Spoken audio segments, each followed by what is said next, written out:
Dans cette salle de la Chambre de métier et de l'artisanat du Val d'Oise, 135 baguettes venues des 4 coins du département. Pendant 2 heures, elles vont être passées au peigne fin. Vous voyez, elle est pleine de trous et ça c'est joli comme pour faire une belle baguette. Ce que recherche cette boulangère à la retraite, ce n'est pas une belle baguette, mais la meilleure du Val d'Oise. Accompagnée de 4 professionnels et 4 amateurs venus essentiellement du département, ils doivent élire 3 baguettes de tradition dans les catégories artisans, ouvriers et apprentis.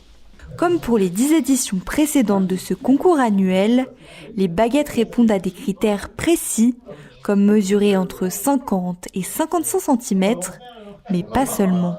Nous sommes en train de peser les baguettes pour voir si elles sont conformes. Le poids doit être entre 240 et 260 grammes. Celle-ci, par exemple, est à 265, donc la conformité n'est pas requise. Donc on va mettre de côté pour ce poste-là. Elle doit également posséder plusieurs coups de lame. Je suis en train de compter les coups de lame qu'il y a sur la baguette. Parce que là, où est-ce que je l'ai ? Là, j'en ai une, elle n'est pas conforme à cause de ça. Elle a que 3 coups. Or, il en faut 5 dans un concours. Là, il y en a 3, là, il y en a 5. Voilà la différence entre les deux. En plus de la conformité, 4 autres aspects sont pris en compte. La cuisson, le goût, l'alvéolage de la mie et l'aspect. Avec l'ensemble de ces éléments, les membres du jury attribuent une note sur 100. Je regarde la mie, si elle est bien alvéolée. Je le goûte aussi pour voir si elle a un bon goût, si elle est assez salée ou pas. C'est pas vilain ce qu'on voit. Hein. C'est du beau travail. Du beau travail, oui. Il faut que ce soit bien cuit, bien alvéolé et avec du goût. Et pas de sel en plus. Dans le jury, Chiwei Chen, gérante d'une boulangerie à Magnan-Vexin depuis 2016.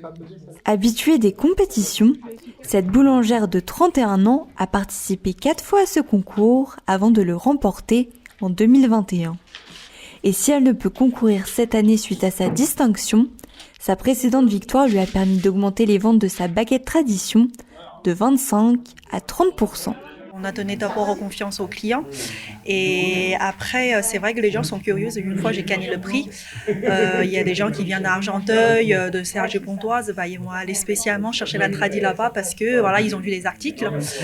Après je trouve que c'est important aussi de faire le concours parce que on peut savoir améliorer toujours dans la recette, faire des comparaisons avec les concurrents, c'est important aussi.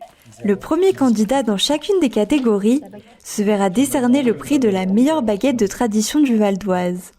Les vainqueurs seront connus ce jeudi 24 mars.